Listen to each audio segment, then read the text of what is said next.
официјално во Америка е прогласена за највлијателна книга на американското општество веднаш после Библијата. Таа книга се вика Побунетиот атлас на Айн Ранд, кој што мислам дека е најкомпетентна да зборува за двата ученика и за резултатите на учењето на Карл Маркс и на Бенџамин Франклин. Зошто? Айн Ранд е родена во Ленинград, тогашен Санкт Петерсбург, но уште додека живеела како жител на Ленинград, на Санкт Петерсбург, го прекрстиле во Ленинград. Татко е бил фармацевт, фабрикант и фармацевт. Кога дошле болшевиците, нормално им ја национализираат целата нивна индустрија.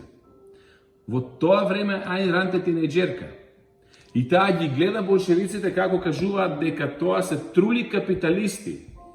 А она го познава татко и тие не го познаваат. Ја знае племенитоста на татко и, знае колку хуманитарни дела има направен татко и без никој да го натера надвор од плаќањето данок. И каде што освен таа, како ќерка, никој друг не знаел за таа добрина. И колку он хуманитарни акции правил, отивеле и Библијата, тоа он и го викал неизе.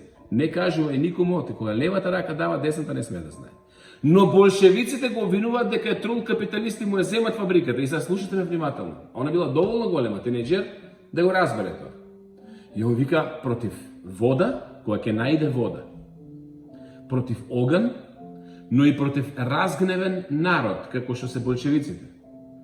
Ниеден човек не може да се противстави.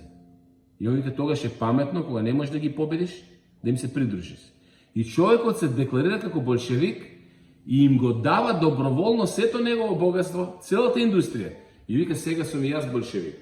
И слушайте ме сега внимателно. Тие му ја земат фабриката.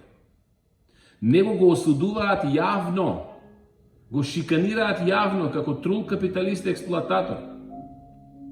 И почнуваат да работат. До што сваќат? Немат знаење да произведат лекови. А на општеството му требат лекови. И слушате го лицемерието на левичарскиот начин на размислување, на колективизмот. Го викаат тој без никаква функција во фабриката, а веќе е деклариран болшевик човек. Доброволно им потпишал, им дал се без надокнада. И сега го викаат тој да ја води фабриката. Ама не дозволуваат да е негова. Зошто? За да му ја земат креираната вредност, да го користат како паразити што користат здрав организам, но не го убиваат, не го шиканираат до крај. Оти им треба неговото знаење и компетенции за да креира нова вредност. Оти не можат да произведат лекови. Айн Ранд тоа го гледа. И девојче вика, тато, ние треба се преселиме во Америка. Ама он вика, ама ние сме овде родени и ние треба овде да останеме. Се селат на Крим. Не може да студира затоа што е обележана како предавник на народот, како трул капиталист. Иако веќе се им зеле. И се сели во Америка. И го гледа контрастот. Го учи Адам Смит. Ја учи теоријата на колективизмот на Карл Маркс. И ја учи теоријата на либертанскиот индивидуализам на Бенџамин Франклин. И многу јасно гледа дека американското општество е најслободно општество, што до тогаш некој човек го видел затоа што се републиканци, либертаријанци. Не сакам да асоцирам на ништо, ама денеска имаме таков еден, тоа е Трамп, а и ги имаме колективистите демократи, тоа е Камала Харис и Бајден. И затоа сега оваа книга е поактуелна од било кога, бидејќи она напишува во 50-тите години книгата и предвидува дека е многу полесно да станеш колективист и паразит, многу полесно е да не работиш, да ја земаш вредноста на тие што креираат нова вредност и при тоа да го држиш во живот за да останува да креира вредност баш како паразити и да го обвинуваш дека е трул капиталист и да правиш популистички методи дека здравството ќе му го платиш на народ со тие пари, дека образованието ќе им го решиш како што правеше Обама Кер, демократите и така натаму. И оваа книга е всушност пророштво, оваа книга е кулминација на 150 години пракса на учењето од Адам Смит, како го толкува левичарот Карл Маркс и како толкова Бенџамин Франклин. И затоа ова книга денеска е поактуелна од било кога. Оти таа книга ни ги отвара очите и како црно и бело гледаме што значи да креираш нова вредност, а што значи да земаш од оној што креира нова вредност во име на народот, а да не ти е гајле за народ. И бидејќи народот е неук и уплашен и некомпетентен, полесно е да се залепи на популизмот дека ќе ни даат ако земеме од богатите, а не прашуваат како богатите станале богати. И овде апелирам, тоа и она го апелира. Не мешајте криминал и успех. Криминалот е само криминал. Ќе повторам, левичар е оној кој што сака да ти земе се, освен твоето работно место. И се зошто книгата се вика Побунет Атлас?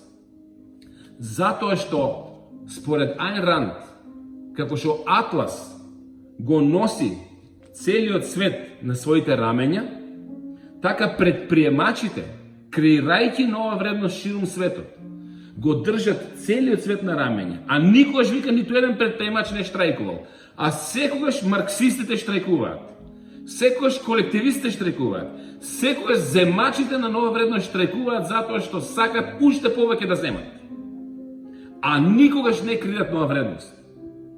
И она вика, замислете, вика, фикција, и овој роман е тоа, кога предприемачите би штрајкувале, за 24 сата ќе пропадне целиот свет.